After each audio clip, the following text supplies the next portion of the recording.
Hello guys, स्वागत है आपका सिटीजन जी चैनल पर। और 100 सीरीज में आज आप देखने वाले हो इसका सेकंड पार्ट। ये मूवी रिलीज हुई थी 2005 में, यानी कि फर्स्ट पार्ट के एक साल बाद ही। फर्स्ट पार्ट को डायरेक्ट किया था जेम्स वॉन ने, और उसी के साथ वो इस सीरीज को अलविदा कह गए थे। वो अपने अगले प्रोजेक्ट्स में बिजी थे, इसलिए इस फिल्म को डायरेक्ट किया था डैरन लिन बोसमैन ने। अब अगर ये कहा जाए कि 100 फ्रेंचाइज जो कुछ भी है वो इसी आदमी की बदौलत है, तो इसमें कुछ भी गलत नहीं होगा। फर्स्ट फिल्म का पूरा क्रेडिट जेम्स वॉन और ली वैनल को जाता है, लेकिन फिर उन्होंने इस फ्रेंचाइज को छोड़ दिया था और फिर इसे संभाला डैरन लिन बोसमैन ने। जितनी भी पॉपुलर 100 फिल्म्स हैं उन्हें बोसमैन ने ही डायरेक्ट किया है, जैसे कि 100 2, 3 और 4। और 9th फिल्म जो कि 2021 में आएगी उसे भी बोसमैन ने ही डायरेक्ट किया है। इस फिल्म की स्क्रिप्ट भी बोसमैन ने ही लिखी है, लेकिन उसमें ली वैनल ने भी कुछ चेंजेस किए हैं। अब ज्यादातर लोग यही जानते हैं कि 100 फ्रेंचाइज जेम्स वॉन ने बनाई है, जो कि बिल्कुल गलत है। उन्होंने सिर्फ फर्स्ट फिल्म बनाई है। 100 2 को ग्रेटेस्ट हॉरर मूवी सीक्वल कहा जाता है। ये फर्स्ट पार्ट से ज्यादा सक्सेसफुल रही थी, प्लस इसने फर्स्ट पार्ट की इंपॉर्टेंस को और बढ़ा दिया था। 100 फ्रेंचाइज की जब भी बात होती है तो 100 2 को 100 से ऊपर ही रखा जाता है। ऐसा क्यों है ये आप इस वीडियो के बाद समझ जाओगे। तो ऐसी इंटरेस्टिंग वीडियोस देखते रहने के लिए चैनल को सब्सक्राइब करके बेल नोटिफिकेशन जरूर से ऑन कर लो, ताकि मुझे वीडियो बनाने की मोटिवेशन मिलती रहे और आपको वीडियोस की नोटिफिकेशन। फर्स्ट पार्ट में हमने देखा था कि जिक्सॉ कैसा आदमी है, लेकिन इस पार्ट में आप जानोगे कि वो जिक्सॉ कैसे बना। वीडियो के एंड में हम सब कुछ डिस्कस करेंगे और मैं आपको फैक्ट्स तो बताऊंगा ही। तो अब ज्यादा देर ना करते हुए जल्दी से स्टोरी स्टार्ट करते हैं।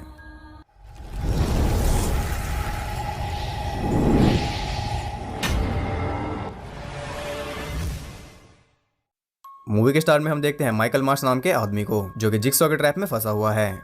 इस ट्रैप का नाम है द डेथ मास्क और ये इंस्पायर्ड है आयरन मेडन से, जिसे 19th सेंचुरी में यूज किया जाता था। वो पूरी बॉडी के लिए था और ये सिर्फ फेस के लिए है, और ये थोड़ा बहुत इंस्पायर्ड है वीनस फ्लाई ट्रैप से। अब इस ट्रैप को देखकर आप समझ ही गए होंगे कि टाइम पूरा होने पर ये बंद हो जाएगा और माइकल का ही मुंह दिखाने लायक नहीं बचेगा। लेकिन माइकल वहाँ है क्यों? क्योंकि वो पुलिस का खबरी है। वो लोगों की जासूसी करता है, और आपको पता ही है कि जिक्सॉ को ऐसे लोग पसंद नहीं है। उसके सामने रखे टीवी में एक टेप चलती है जिसमें बिली था। वो अपना वर्ल्ड फेमस डायलॉग मारता है। इसके बाद वो उसे गेम के रूल्स बताता है। माइकल के पास बहुत ही कम टाइम था उस ट्रैप को खोलने के लिए। वो एक चाबी से खुलने वाला था और माइकल को वो चाबी ही ढूंढनी थी। जैसा कि आपको पता ही है कि जिक्सॉ सबको एक मौका जरूर देता है, इसलिए बिली उसे एक हिंट भी देता है। वो चाबी उसकी आंख के पीछे थी। आंख के पीछे चाबी छुपाने का भाव आप समझ ही गए होंगे। उन्हीं आंखों से वो दूसरों की लाइफ में झांकता था, तो अब उसे ही निकाल कर वो अपनी लाइफ बचा सकता है। उसका टाइम स्टार्ट हो चुका था, लेकिन वो अपनी आंख निकालने की हिम्मत नहीं जुटा पाता, इसीलिए मारा जाता है। पिछली वीडियो के एंड में मैंने आपको बताया था कि आगे की सभी 100 मूवीज में भारी टॉर्चर दिखाया गया है। ये उसी का सैंपल है। इसके बाद हम देखते हैं डिटेक्टिव एरिक मैथ्यूज को, जिसे एक क्राइम सीन पर बुलाया जाता है। उसे बुलाया था डिटेक्टिव एलिसन कैरी ने, जिसे हमने फर्स्ट पार्ट में भी देखा था। वो टैप और सिंह के साथ जिक्सॉ के केस पर काम कर रही थी। इनफैक्ट अभी भी कर रही है, क्योंकि जिस क्राइम सीन पर वो है वो माइकल मार्क्स ही है। अब एरिक को वहाँ इसलिए बुलाया गया है क्योंकि माइकल उसी का खबरी था, लेकिन सिर्फ यही वजह नहीं है। वहाँ पर एरिक के लिए एक मैसेज भी था, जो कि था लुक क्लोज डिटेक्टिव मैथ्यूज, यानी कि जिक्सॉ एरिक को इस केस पर चाहता है, और वो ये भी चाहता है कि एरिक थोड़ा पास से देखे। ये बात एरिक को बहुत परेशान कर रही थी। वो इसके बारे में बहुत सोचता है और फाइनली उसे एक क्लू मिल जाता है। माइकल के ट्रैप पर विल्सन स्टील कंपनी का मार्क था, यानी कि वो ट्रैप वहीं पर बना है। एरिक जरा भी देर नहीं करता और पूरी स्वैट टीम के साथ उस फैक्ट्री में पहुंच जाता है। जब वो वहां पहुंचते हैं तब जिक्सॉ आराम से सीरियल खा रहा था, यानी कि यहाँ कुछ तो गड़बड़ है। हम सब जानते हैं कि जिक्सॉ इतना बेवकूफ नहीं है। स्वैट टीम धीरे धीरे आगे बढ़ रही थी। रास्ते में उन्हें मिलता है बिली, जो कि उनकी हालत खराब करने आया था, और वो ऐसा कर भी देता है। इलेक्ट्रिक ट्रैप में फंसकर कई सारे ऑफिसर इंजर्ड हो जाते हैं। यहाँ उन्हें पता चलता है कि वो पूरी फैक्ट्री किसी ट्रैप से कम नहीं है। बाकी सब सावधानी से आगे बढ़ते हैं और वो सक्सेसफुली मेन जगह तक पहुंच जाते हैं, जहाँ उन्हें मिलता है जिक्सॉ। वो बड़े आराम से बैठा हुआ था। पुलिस उसे हथकड़ी लगाती है और सब कुछ बड़े आराम से निपट जाता है, लेकिन क्या ये इतना आसान है? इससे पहले कि वो जिक्सॉ को लेकर जाते, वो उन्हें सामने वाला रूम चेक करने के लिए कहता है। जैसे वो उस रूम में जाते हैं उनके होश उड़ जाते हैं। वहाँ कुछ मॉनिटर्स रखे थे जिनमें लाइव फीड चल रही थी, और वो लाइव फीड थी जिक्सॉ के गेम में फंसे कुछ लोगों की। और एरिक इससे कुछ ज्यादा ही परेशान हो जाता है, क्योंकि उसका बेटा डैनियल भी उस गेम का हिस्सा था। जी हाँ, ये सब जिक्सॉ का प्लान था एरिक को यहाँ लाने के लिए। मूवी तो अब शुरू हुई है। अपने बेटे को वहाँ फंसा देखकर एरिक गुस्से से भर जाता है। वो जिक्सॉ से जवाब मांगता है, लेकिन जिक्सॉ उसके सवालों का कोई जवाब नहीं देता, बल्कि वो उसे वो जवाब देता है जो उसे जानने जरूरी थे। वो बताता है कि जिस जगह उसका बेटा कैद है वहाँ किसी तरह की नर्व गैस रिलीज हो रही है, जो कि 2 घंटे के अंदर उसे मार देगी। ये सुनकर एरिक सुन हो जाता है, लेकिन जिक्सॉ उसे भरोसा दिलाता है कि उसका बेटा एक सेफ प्लेस में है। पूरी पुलिस फोर्स को अपने ठिकाने पर बुलाकर उनके साथ गेम खेलना, ये तो बस जिक्सॉ ही कर सकता है। वहां पर एक टाइमर भी चल रहा था जो कि 2 घंटे ही काउंट कर रहा था। इन सब चीजों को देखकर एरिक की चिंता बढ़ती जा रही थी, लेकिन उससे ज्यादा चिंतित वो लोग थे जो उस गैस हाउस में बंद थे। वो लोग हैं सेवियर, जोनस, गस, लॉरा, एडिसन, ओबी और ऑफ कोर्स डैनियल। वहां पर एक और लड़की भी थी जो कि बेहोश पड़ी थी। अब उन सब का वही हाल था जो सभी जिक्सा विक्टिम्स का होता है। उन्हें नहीं पता कि वो कहाँ हैं और वहाँ कैसे पहुंचे। वो एक दूसरे को भी नहीं जानते। उन सब के मन में बहुत सवाल थे और उनके सवालों के जवाब देने के लिए वो बेहोश पड़ी लड़की उठ खड़ी होती है, बिल्कुल वैसे ही जैसे पिछले पार्ट में जिक्सॉ उठा था। और हैरानी वाली बात यह है कि वो लड़की और कोई नहीं बल्कि अमेंडा है, जो कि पहले भी जिक्सॉ की विक्टिम रह चुकी है। और सिर्फ विक्टिम ही नहीं, वो ही इकलौती ऐसी है जिसने जिक्सॉ की गेम को बीट किया था। लेकिन अब वो दोबारा वहाँ कैसे पहुंची? इसका जवाब सिंपल है, वो दोबारा ड्रग्स लेने लगी थी। पिछले पार्ट में उसने कहा था कि जिक्सॉ ने उसे उसकी लाइफ की अहमियत समझाई है, लेकिन अहमियत वो थोड़ा जल्दी ही भूल गई, इसलिए उसे दोबारा यहाँ डाला गया है और इससे वो बिल्कुल भी खुश नहीं है।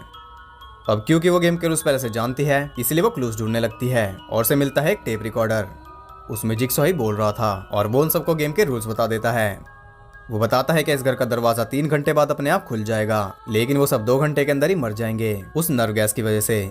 लेकिन वो गैस से बच सकते हैं। उस घर में कई सारे एंटीडोट छुपे हैं जो उनकी जान बचा सकते हैं, और एक तो उनके सामने पड़े सेफ में ही है। जिक्सॉ कहता है कि उस सेफ का कॉम्बिनेशन तुम सबके दिमाग के पीछे ही छुपा है और उस क्लू का ऑर्डर तुम रेनबो से पता लगा सकते हो। वो ये भी कहता है कि जब तुम समझोगे कि तुम सब में क्या कॉमन है तो तुम्हें पता चल जाएगा कि तुम यहाँ क्यों हो, और इसका क्लू एक्स मार्क के पीछे है। ऑफ कोर्स एक्स वाला क्लू तो जिक्सॉ को देना ही था। उन्हें एक चाबी भी मिलती है जिसके साथ एक नोट था और उसके ऊपर क्लियरली लिखा था कि इस चाबी से रूम का दरवाजा खोलने की कोशिश मत करना, लेकिन कोई भी इस वार्निंग को सीरियस नहीं लेता। सेवियर चाबी से लॉक खोलने लगता है और इसी चक्कर में बेचारा घस मारा जाता है, क्योंकि दरवाजे के पीछे एक ट्रैप था जिसका नाम है द मैग्नम आई होल। अब जाकर वो जिक्सॉ को सीरियसली लेते हैं। जिक्सॉ की गेम्स का सबसे मेन रूल यही है कि सबको रूल्स के मुताबिक ही चलना पड़ता है। अब उनके सवाल और ज्यादा बढ़ जाते हैं। तब अमेंडा जो कि एक्स कंटेस्टेंट और विनर है, उन्हें सारे जवाब देती है। उधर एरिक भी गस को मरते हुए देख लेता है और वो समझ जाता है कि जिक्सॉ कोई मजाक नहीं कर रहा, ये सच में हो रहा है। वो जिक्सॉ के पास जाता है और उससे पूछता है कि वो क्या चाहता है। तब जिक्सॉ से कहता है कि वो उसका टाइम चाहता है, वो उससे अकेले में कुछ बात करना चाहता है। एरिक के पास और कोई चॉइस नहीं थी, इसलिए वो राजी हो जाता है। प्लस जितनी देर तक वो जिक्सॉ से बात करेगा उतने में वो उस घर की लोकेशन को ट्रैक कर पाएंगे, इसमें उनका ही फायदा है। एरिक जिक्सॉ के पास जाकर बैठ जाता है। तब जिक्सॉ से कहता है कि वो एक गेम खेलना चाहता है जिसके रूल्स बहुत ही सिंपल है। एरिक को बस वहां बैठकर जिक्सॉ की बातें सुननी थी, इससे उसे डैनियल बिल्कुल सेफ एंड सिक्योर मिल जाएगा।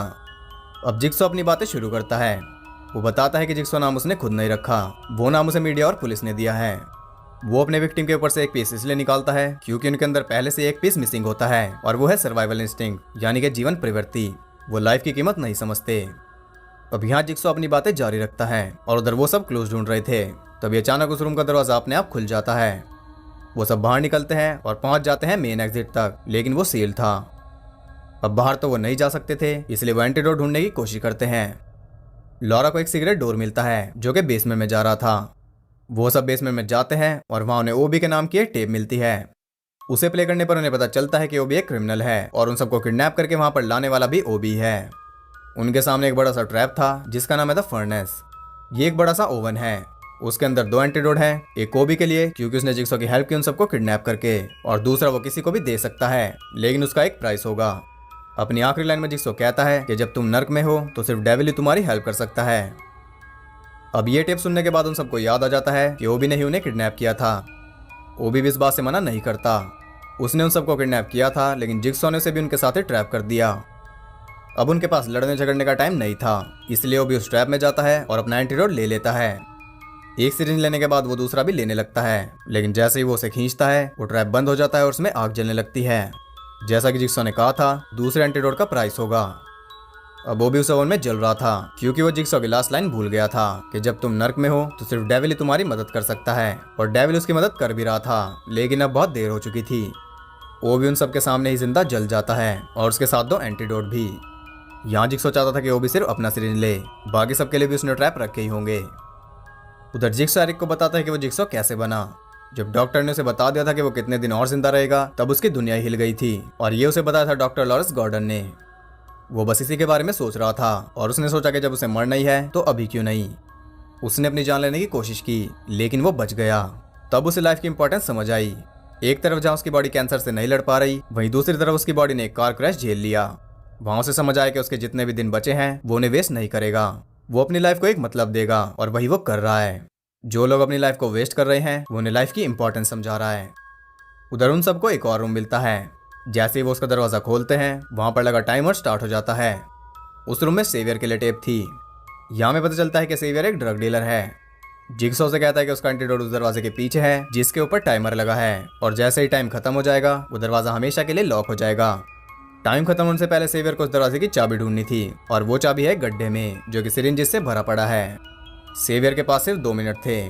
उसे एंटीडोट चाहिए था, लेकिन उस गड्ढे में जाने की हिम्मत वो नहीं जुटा पा रहा था। तब वो वही करता है जिसके लिए जिग्सॉ ने उसे यहाँ बंद किया है।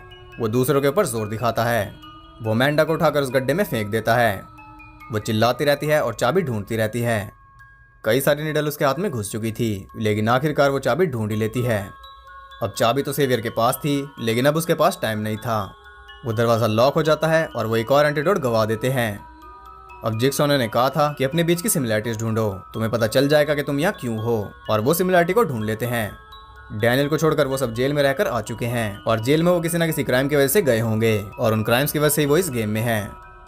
उधर जिग्सॉ की बातें सुनते सुनते एरिक परेशान हो जाता है। तब जिग्सॉ उसे ऐसा कुछ बताता है जिससे उसकी परेशानी और बढ़ जाती है। इस वक्त डैनियल जितने भी लोगों के साथ ट्रैप है उन सबको एरिक ने ही जेल भेजा था, और अगर उन्हें इस बात का पता चल गया तो वो डैनियल को नर्व गैस से पहले ही मार डालेंगे। ये जानकर एरिक की टेंशन और ज्यादा बढ़ जाती है, लेकिन वो कुछ भी नहीं कर सकता था। उधर वो सब अलग अलग होकर एंटीडोट ढूंढने लगते हैं। सेवियर वापस उस सेफ के पास जाता है, और तब वो कुछ ऐसा नोटिस करता है जिससे उसे जिग्सॉ का क्लू समझ आ जाता है। वो देखता है कि गज की गर्दन पर एक नंबर था जो कि रेड कलर से लिखा हुआ था।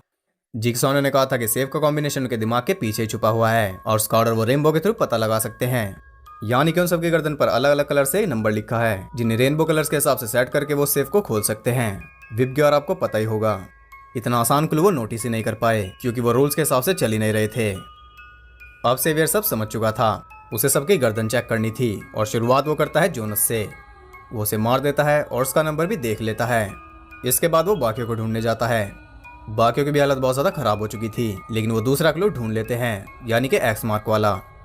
उस एक्स के पीछे उन्हें मिलती है एक फोटो जो कि थी डैनियल और एरिक की। यहाँ वो सब भी जान जाते हैं कि डैनियल उसी का बेटा है जिसने उन्हें जेल में डलवाया था। अब इससे पहले कि वो डैनियल को कुछ कहते, लॉरा दम तोड़ देती है, और उसके अंदर उन्हें अपना फ्यूचर दिख रहा था, इसीलिए वो एंटीडोट ढूंढने पर ध्यान देते हैं। एडिसन भी उनसे अलग हो जाती है, और तभी सेवियर वहां पहुंच जाता है। अमांडा और डैनियल उससे बचकर भागते हैं। एरिक भी ये सब देख रहा था, और अब उससे और सब्र नहीं हो रहा था। वो जिग्सॉ के पास जाता है और अपने तरीके से पूछताछ करता है। काफी मार खाने के बाद जिग्सॉ उसे डैनियल के पास ले जाने के लिए तैयार हो जाता है, लेकिन सिर्फ उसे और किसी पुलिस वाले को नहीं। एरिक को अपने बेटे की जान बचानी थी, इसलिए वो जिग्सॉ को लेकर फरार हो जाता है, और जैसे ही वो दोनों वहां से जाते हैं उस घर की लोकेशन भी ट्रैक हो जाती है। पूरी स्वैट टीम वहां के लिए निकल गई थी। उधर एडिसन एक रूम में पहुंचती है जहाँ एक ट्रैप के अंदर एक एंटीडोट था। वहां पर एक टेप भी थी, लेकिन वो टेप को सुनने में बिल्कुल भी इंटरेस्टेड नहीं थी। वो सीधा उस ट्रैप में हाथ डाल देती है, और यही उसकी सबसे बड़ी गलती थी। वो अपने हाथ वापस बाहर नहीं निकाल पाती। उसकी चीखें सुनकर सेवियर भी वहां पहुंच जाता है। वो उसका नंबर देखता है और उसे वहीं तड़पने के लिए छोड़कर चला जाता है। वो सीधा जाता है सेफ के पास, लेकिन अमांडा और डैनियल ने पहले इस रूम के दरवाजे को स्टक किया हुआ था। अमांडा नोटिस करती है कि उस सेफ के नीचे एक सीक्रेट डोर है। वो सेफ को हटा लेते हैं, लेकिन वो दरवाजा लॉक था, और उसकी चाबी उन्हें पहले ही मिल चुकी थी, जिसकी वजह से गस मरा था। डैनियल को याद आता है कि वो चाबी जोनस के पास थी। वो उसकी तलाशी लेता है और उसे चाबी मिल जाती है। सेवियर के अंदर आने से पहले ही वो दोनों वहां से भाग जाते हैं। इधर जिग्सॉ एरिक को उस घर तक ले जा रहा था। वो कहता है कि it's the last house on the left. ये रेफरेंस है वेस क्रेवन की बहुत ही popular movie the last house on the left का। वो उस घर तक पहुंच जाते हैं। उसके अंदर जाने से पहले जिग्सॉ एरिक को एक चाबी देता है और कहता है कि तुम्हें इसकी जरूरत पड़ेगी। उधर अमांडा और डैनियल उस टनल से होते हुए एक बाथरूम तक पहुंच जाते हैं, और ये वही बाथरूम है जिसमें डॉक्टर गॉर्डन और एडम ट्रैप थे। एडम और जैप की लाशें अभी भी वहीं पड़ी हैं, और डॉक्टर का पैर भी। यहाँ में पता चल जाता है कि एडम का क्या हुआ था। उनके पीछे पीछे सेवियर भी वहां पहुंच जाता है, और वो देखता है कि डैनियल भी मर चुका था। अब उसे बस अमांडा को मारना था, लेकिन अमांडा उसे कहती है कि अगर वो उसे मार देगा तो वो अपना नंबर कैसे पता लगाएगा। ये तो सेवियर ने सोचा ही नहीं था, और सोचने का टाइम उसके पास था भी नहीं, इसलिए वो उसे करके दिखाता है। वो खुद ही अपनी गर्दन की स्किन काटने लगता है, और ये हमने पहले पार्ट में भी देखा था कि जब कोई चॉइस नहीं बचती तो इंसान खुद को काटने के लिए भी तैयार हो जाता है। अब अपना नंबर भी उसने देख लिया था, इसलिए उसे अमांडा की कोई जरूरत नहीं थी। वो उसे मारने के लिए आगे बढ़ता है, तभी डैनियल उसका गला काट देता है, उसी सॉ से जिसे डॉक्टर गॉर्डन ने अपना पैर काटा था। ये भी हम पिछले पार्ट में देख चुके हैं कि एक कैरेक्टर मरने की एक्टिंग करता है और मौका मिलने पर वो हमला बोल देता है। इधर एरिक भी उस टनल में पहुंच चुका था और स्वैट टीम भी उस घर में पहुंच जाती है, लेकिन अमेंडा उन्हें मॉनिटर्स पर नहीं देख पा रही थी। तब वो देखते हैं कि उन मॉनिटर्स पर कोई लाइव फीड नहीं चल रही थी, वो रिकॉर्डेड फुटेज थी। यानी कि जो कुछ भी उस घर में हो रहा था वो पहले ही हो चुका है। ये था इस सदी का एक और सबसे बड़ा ट्विस्ट। अब स्वैट टीम जिस घर में है वहां से सिर्फ वो वीडियो फुटेज चल रही थी, वो सब हुआ किसी और घर में था, यानी कि एरिक किसी और घर में है। वो भी उस बाथरूम में पहुंच जाता है और से वहां कोई भी नहीं मिलता सिवाय सीवियर की बॉडी के। एरिक देखता है कि बाथटब में किसी की बॉडी पड़ी थी, वो सोच रहा था कि वो डैनियल की है। वो पास से चेक करने जाता है और तब हम देखते हैं कि वो वही पिग मास वाला आदमी है और वो एरिक को बेहोशी का इंजेक्शन लगा देता है। उधर जिक्सॉ के ठिकाने पर चल रहा टाइमर एंड हो जाता है। उसके एंड होते ही वहां रखी एक सेफ खुल जाती है जिसके अंदर था डैनियल। वो तब से यहीं पर था, यानी कि जिक्सॉ ने एरिक को बिल्कुल ठीक कहा था कि उसे बस आराम से बैठकर उसकी बातें सुननी है, डैनियल उसे सेफ और सिक्योर मिल जाएगा। जिक्सॉ ने उसे कई बार हिंट दिए थे कि डैनियल एक सेफ प्लेस में है और वो सच में ही एक सेफ में था। ये था एक और बड़ा ट्विस्ट। अब अगर डैनियल यहाँ है तो जिक्सॉ एरिक को कहाँ पर लेकर गया है? वेल, जिक्सॉ ऑलरेडी एरिक के साथ गेम खेल रहा था, लेकिन एरिक वो गेम हार गया क्योंकि उसने जिक्सॉ की बातें नहीं सुनी और गेम हारने की सजा देने के लिए जिक्सॉ से वहां लेकर गया है। अगर आप सोच रहे हो कि अब सारे ट्विस्ट रिवील हो गए हैं तो आप बिल्कुल गलत सोच रहे हो। एरिक को होश आता है और वो खुद को उसी बाथरूम में चेंज पाता है। उसके पास भी एक टेप रिकॉर्डर था, वो उसे प्ले करता है, लेकिन उसमें जिक्सॉ नहीं बोलता। उसमें कोई लड़की बोल रही थी और वो लड़की है अमेंडा। जी हाँ, ये है इस मूवी का एक और मेजर ट्विस्ट। एरिक ने झूठे चार्ज लगाकर अमेंडा को जेल भेजा था और वहीं पर उसने ड्रग्स लेने स्टार्ट किए थे, जिनकी वजह से जिक्सॉ ने उसे ट्रैप किया था। जब अमेंडा ने जिक्सॉ की गेम को बीट कर दिया था तब उसे एक न्यू लाइफ मिली थी और वो लाइफ उसने जिक्सॉ के ही नाम कर दी। उसने जिक्सॉ को अपना गुरु बना लिया। उस गेम का हिस्सा सिर्फ वो इसलिए थी ताकि वो डैनियल की जान बचा सके, तभी वो उसे अपने साथ लेकर ही घूम रही थी। अमेंडा ने पहले से एंटीडोट लिया हुआ था और डैनियल को बचाना इसलिए जरूरी था क्योंकि उसका कोई कसूर था ही नहीं। एरिक को ट्रैप करने के लिए डैनियल को गेम का हिस्सा बनाया गया। पिग मास में एरिक को बेहोश करने वाली भी अमेंडा ही थी। अब वो भी जिक्सॉ के ही रास्ते पर चल रही है ताकि जिक्सॉ के मरने के बाद वो इस काम को जारी रख सके, और इस रास्ते पर एरिक उसका पहला टेस्ट सब्जेक्ट है। वो एरिक को उस बाथरूम में बंद करके चली जाती है और उसके लास्ट वर्ड्स थे गेम ओवर, बिल्कुल जिक्सॉ की तरह। बाहर बैठा जिक्सॉ एरिक की चीखें सुनकर हंस रहा था और इसी के साथ यहाँ ही मूवी एंड हो जाती है। तो मूवी के एंड में कई बड़े ट्विस्ट थे, लेकिन स्टार्टिंग से ही मूवी ने हमें कई सारे ट्विस्ट दिखाए। इसी वजह से इसे परफेक्ट सीक्वल कहा जाता है और 100 से ऊपर रखा जाता है क्योंकि स्टोरी के मामले में ये 100 से कई गुना ऊपर है। इसका प्लॉट इतना स्मार्ट है कि कोई गैस कर ही नहीं सकता। यही बात 100 मूवीज को स्पेशल बनाती है। अगर आप अब तक 100 फ्रेंचाइज को हल्के में ले रहे थे तो इन 2 मूवीज से आपको आइडिया हो गया होगा कि ये फ्रेंचाइज किस हद तक ट्विस्टेड है। इस मूवी ने ऑडियंस को बाकी सीक्वल्स की तरह जरा भी डिसअपॉइंट नहीं किया, बल्कि इसने उम्मीद से ज्यादा ही डिलीवर किया। इसका बजट था $4 मिलियन और इसने $147.7 मिलियन की कमाई की थी, जो कि फर्स्ट पार्ट से ज्यादा है। इस फिल्म के लिए टोबिन बेल को बेस्ट विलन के अवार्ड के लिए नॉमिनेट किया गया था। जिक्सॉ के रूप में उनकी एक्टिंग अनमैचेबल है। इस मूवी को 2006 में डीवीडी पर रिलीज किया गया और इसने वहां भी सारे रिकॉर्ड तोड़ दिए। इसकी 3 मिलियन से ज्यादा कॉपीज भी की थी। इस मूवी ने आपने जिक्सॉ का ओरिजिन भी देखा, उसे कैसे ये सब करने का आइडिया मिला और वो ये सब क्यों करता है। इस सब के जवाब हमें इस मूवी में मिल गए और साथ ही हमें ये भी पता चला कि जिक्सॉ की एक फॉलोइंग बनती जा रही है। कुछ लोग उसे गॉड समझने लगे हैं और उसके मरने के बाद भी उसकी लेगेसी को जिंदा रखना चाहते हैं। अमेंडा जिक्सॉ के लिए काम करती है, इसका क्लू हमें स्टार्ट में ही मिल गया था जब अमेंडा जिक्सॉ की तरह ही उठी थी। और ये तो बस शुरुआत थी, आगे 6 फिल्म और हैं जिनमें हमें और भी बहुत कुछ जानने को मिलने वाला है और ट्विस्ट की तो इस फ्रेंचाइज में कोई कमी है ही नहीं। इस मूवी का सबसे बड़ा ट्विस्ट था कि वहां कोई लाइफ फीड चली नहीं रही थी और वो टाइमर असल में सेफ खुलने का था, यानी कि जिस टाइमर से एरिक को राहत मिलनी चाहिए थी उससे उसकी धड़कनें तेज हो रही थी और इसी वजह से वो जिक्सॉ को मारने पर मजबूर हो गया। अगर वो शांत रहता तो उसे डैनियल आराम से मिल जाता, लेकिन इसी ह्यूमन नेचर को जिक्सॉ समझ रहा है। अब नर्व हाउस की बात करें तो उसमें भी लोगों ने बहुत ज्यादा बेवकूफी दिखाई, किसी ने भी रूल्स फॉलो नहीं किए। जो रेजर बॉक्स था असल में वो खुला हुआ था, लेकिन एडिसन ने इतना ध्यान दिया ही नहीं और जिक्सॉ को पता था कि ऐसा ही होगा। अगर वो रूल्स के हिसाब से चलते तो सब कुछ बड़े क्लीन तरीके से निपट जाता। सबसे पहले तो गस मरा, जबकि वहां उसे मरना नहीं था। जो रेजर बॉक्स था असल में वो गस के लिए था, लेकिन गस कभी वहां तक पहुंच ही नहीं पाया। असल में उन्होंने सारे एंटीडोट ढूंढे ही नहीं, उन्हें सिर्फ 5 ही मिले थे, जबकि वो 7 लोग थे। लॉरा भी मर गई थी और जोनस को सेवियर ने मार दिया था, उनके एंटीडोट उन्हें मिले ही नहीं। यही होता है जब लोग रूल्स पर ध्यान नहीं देते। तो यहाँ आपको स्टोरी क्लियर हो गई होगी। अब बात करते हैं इस मूवी से जुड़े इंटरेस्टिंग फैक्ट्स के बारे में। एंडिंग को सीक्रेट रखने के लिए ज्यादातर एक्टर को स्क्रिप्ट के आखिरी 25 पेज दिए ही नहीं गए थे और साथ ही 5 अल्टरनेट एंडिंग्स भी शूट की गई थी ताकि एक्टर्स कंफ्यूज रहें। इस मूवी की शूटिंग के दौरान शॉनी स्मिथ प्रेग्नेंट थी, लेकिन उन्होंने किसी को बताया ही नहीं, प्रोड्यूसर और डायरेक्टर को भी नहीं। इस फिल्म को भी एक बिल्डिंग के अंदर ही शूट किया गया है और इसकी शूटिंग 25 दिनों के अंदर ही पूरी हो गई थी। नीडल पिट में पड़ी सिरिंजेस की नीडल्स को फाइबर टिप्स में बदलने के लिए 4 लोगों को 4 दिन लगे थे, क्योंकि उस पिट में तकरीबन 1,20,000 सिरिंजेस थी और इस पिट में थोड़ा पानी भी डाला गया था ताकि नीडल आसानी से मूव कर सकें। लेकिन फिल्मिंग से पहले एक गलती हो गई थी। उस पिट में कुछ असली सिरिंजेस भी गिर गए थे, जिस वजह से शूटिंग को रोकना पड़ा। क्रू ने लिटरली उस नीडल पिट में से असली सिरिंज ढूंढे थे। एंड में जो आपने सॉ मूवी वाला बाथरूम देखा, असल में वो सॉ मूवी वाला नहीं था। इस फिल्म के लिए उसे फिर से रिक्रिएट किया गया था। मूवी के ओरिजिनल पोस्टर में कटी हुई 2 फिंगर्स थी जो कि 2 का सिंबल थी, लेकिन उस पोस्टर को बैन कर दिया गया। सॉ मूवी के रिलीज होने से पहले ही बॉसमैन ने स्क्रिप्ट को लिखा हुआ था। इसका नाम उन्होंने रखा था द डेस्परेट, और ये बिल्कुल सही नाम भी है क्योंकि मूवी में हर एक कैरेक्टर डेस्परेशन दिखा रहा है। बॉसमैन स्क्रिप्ट को लेकर बहुत ज्यादा भटके, लेकिन सबने इसे रिजेक्ट कर दिया क्योंकि इसमें बहुत वायलेंस थी। लेकिन जब सॉ मूवी एक हिट साबित हुई तब उनकी स्क्रिप्ट को पसंद किया जाने लगा। कंपनी को सॉ का सीक्वल तो बनाना ही था, इसलिए उन्होंने स्क्रिप्ट को फाइनल कर लिया और से और ज्यादा सॉ वाला टच देने के लिए सॉ के राइटर ली वैलेंस से इसमें कुछ चेंजेस कराए गए। लेकिन फिर भी ये मूवी पूरी तरह बॉसमैन का ही प्रोडक्ट है, जिसके लिए उन्हें शायद ही कभी एप्रिसिएशन मिलती होगी। सॉ मूवी में बिली को फिशिंग लाइन के हेल्प से कंट्रोल करते थे, लेकिन इस बार बजट थोड़ा ज्यादा था, इसलिए बिली को दोबारा बनाया गया और इस बार उसे मैकेनिकली कंट्रोल बनाया गया। यूएस और कनाडा में आज भी ये हाईएस्ट ग्रोसिंग सॉ फिल्म है। ये प्रोड्यूसर ग्रेग हॉफमैन की आखिरी फिल्म थी। दिसंबर 2005 में उनकी डेथ हो गई थी। ओरिजिनल फिल्म से इसमें सिर्फ 3 ही लोग वापस आए हैं, वो है जिगसॉ, अमेंडा और एलिसन। लॉरा का रोल प्ले करने वाले एक्टर्स को ओरिजिनल फिल्म देखने में 5 दिन लग गए थे क्योंकि वो उससे टेरिफाइड थी। इस फिल्म के कुछ ट्रैप सच में काम करते थे। द डेथ मास्क सच में चाबी घुमाने से बंद हो सकता था और वो गन भी चाबी घुमाने से फायर हो सकती थी। इस फिल्म को 500% मेडिकली एक्यूरेट बताया गया है। इसका मतलब है कि ये द ह्यूमन सेंटीपीड से 5 गुना ज्यादा एक्यूरेट है, क्योंकि उसे 100% मेडिकली एक्यूरेट बताकर मार्केट किया गया था। जब एरिक जिग्सो से मिला था उससे 2 घंटे पहले ही गैस हाउस में सभी लोग मर चुके थे। इस मूवी में the last house on the left का एक रेफरेंस है। सॉ फिल्म में डॉक्टर गॉर्डन की वाइफ एलिसन का रोल करने वाली एक्ट्रेस मोनिका पॉटर ने the last house on the left के रीमेक में काम किया है, जो कि 2009 में रिलीज हुआ था। इस मूवी का बॉडी काउंट है 9। तो ये थे इस मूवी से इंटरेस्टिंग फैक्ट्स। आई होप आपको पसंद आए होंगे।